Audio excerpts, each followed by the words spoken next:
Shabbat Shalom, and welcome to 5 Minutes of Torah with a Beth Israel Rabbi.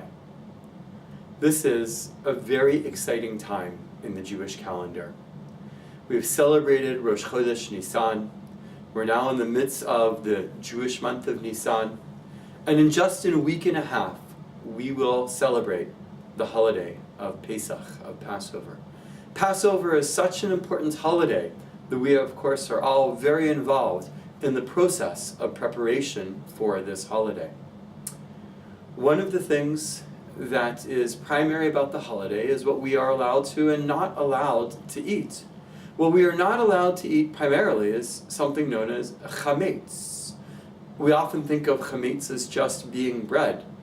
But the truth is that chametz technically is when one of the 5 grains of the land of Israel, such as wheat or barley, touches water for more than 18 minutes without being cooked. That technically is what chametz is. So chametz is not just bread, but chametz is other things as well, such as beer, for example. And in fact, the beverage of beer has an important history in terms of Judaism and in terms of Jewish law and tradition connected to the holiday of Passover. Because it was in the Middle Ages that there were a number of Jews who owned beer breweries. And of course, when you own a brewery, it is very difficult to simply get rid of all of the beer that you own. And according to Jewish law, not only are we not allowed to eat or consume chametz on Passover, but we are also not allowed to own chametz. And so the rabbis devised a way that the owners of breweries would be able to sell their breweries to non-Jews for the holiday of Passover, and thus not technically own their chametz, and then buy it back after Passover.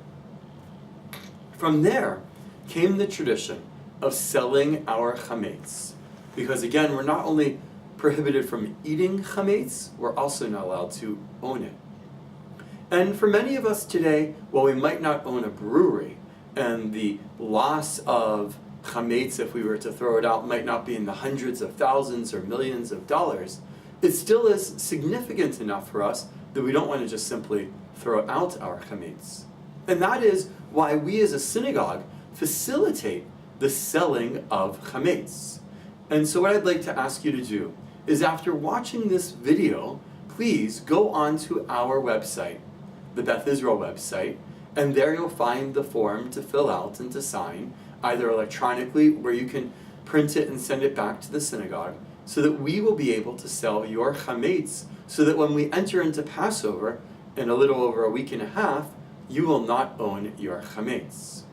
But not only do we want to make sure that we are free from chametz, we also want to make sure that other Jews have what to eat during Passover. And not only during Passover, but the rest of the year.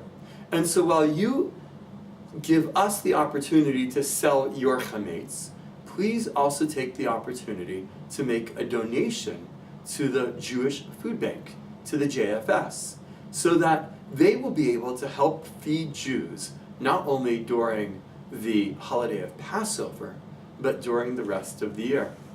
There are so many Jews right here in the Lower Mainland who struggle every day in order to be able to find the funds to feed themselves. In a campaign known as Ma'od Chitim, we as a community ensure that we are able to help all of the members of our community eat during the year. One of the things that we will be doing as a synagogue is next Tuesday, the Tuesday before Passover, we will join together to make meals so that during the holiday of Passover, the Thursday during Passover, when the Jewish Food Bank meets, that we will be giving out, that they will have the opportunity to provide kosher for Passover food. And of course, we here at Beth Israel have a kosher for Passover kitchen during and right before the holiday.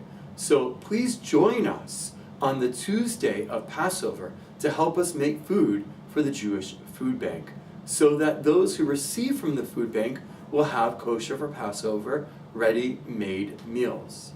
And finally, on a week from this coming Friday, or rather on a week from this coming Saturday, the second night of Passover, we at Beth Israel will celebrate not one, but 2 second night Seders. First we'll have a family Seder, and then an adult-oriented Seder.